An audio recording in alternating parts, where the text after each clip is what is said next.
Welcome back. In this video, we will learn about various layers of atmosphere. Earth's atmosphere consists of 5 major layers: troposphere, stratosphere, mesosphere, thermosphere, and exosphere. Apart from this, there are 2 secondary layers: ionosphere and magnetosphere. First layer of the atmosphere from the Earth is troposphere. It extends from the surface of the Earth to an average of 12 kilometers. This very shallow layer is tasked with holding all the air plants need for photosynthesis and animals need to breathe, and also contains about 99% of all water vapor and aerosols. It is the densest atmospheric layer. Most of Earth's weather happens here, and almost all clouds that are generated by weather are found here. All the birds fly at this layer, and most of the aviation takes place here. Temperature of this layer decreases as we move higher because the source of heat at this layer is the energy emitted by the surface of the Earth. The next layer of the atmosphere is stratosphere. It extends 12 to 50 kilometers from the Earth's surface. Earth's ozone layer, which protects us from the sun's harmful ultraviolet radiation, is present at this layer. Due to absorption of UV rays by the ozone, the temperature of this layer increases as we move higher. It is also the highest part of the atmosphere that jet planes can reach. The stratosphere is nearly cloud and weather-free, but polar stratospheric clouds are sometimes present in its lowest and coldest altitudes. The third layer is called as mesosphere. It extends from 50 to 80 kilometers from the Earth's surface. This is the highest layer of the atmosphere in which gases are all mixed up rather than being layered by their mass. This layer is found to be the coldest layer of atmosphere. Temperature here drops below -85 degrees Celsius.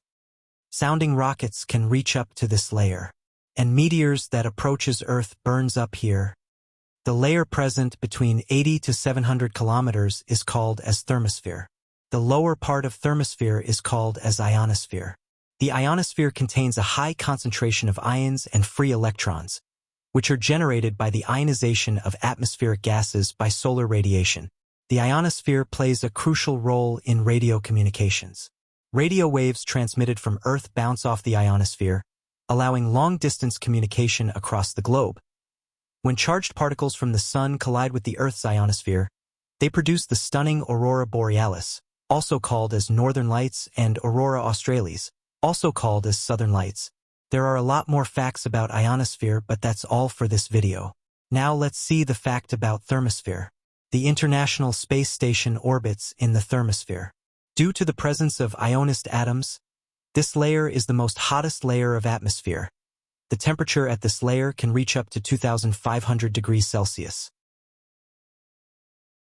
Now let's move on to the exosphere.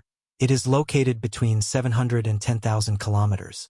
Molecules found here are of extremely low density, so this layer doesn't behave like a gas, and particles here escape into space. While there's no weather at all in the exosphere, the aurora borealis and aurora australis are sometimes seen in its lowest part. Most Earth satellites orbit in the exosphere. The particles of the exosphere possess a great amount of kinetic energy because of solar and cosmic radiation, but the temperature of this layer is lesser than half of the thermosphere because of the fewer amount of molecules present there. It's the time to learn about magnetosphere. Earth's magnetosphere is a vast, comet-shaped bubble, which has played a crucial role in Earth's habitability. Life on Earth initially developed and continues to be sustained under the protection of this magnetic environment.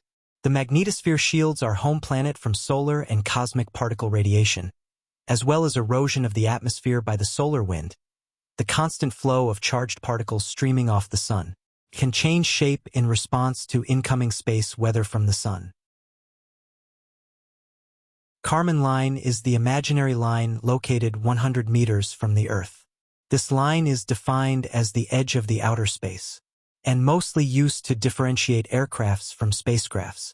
All the explanations provided in this video are just an introduction to layers of atmosphere. If you are interested to learn more about it, check out NASA's official webpage.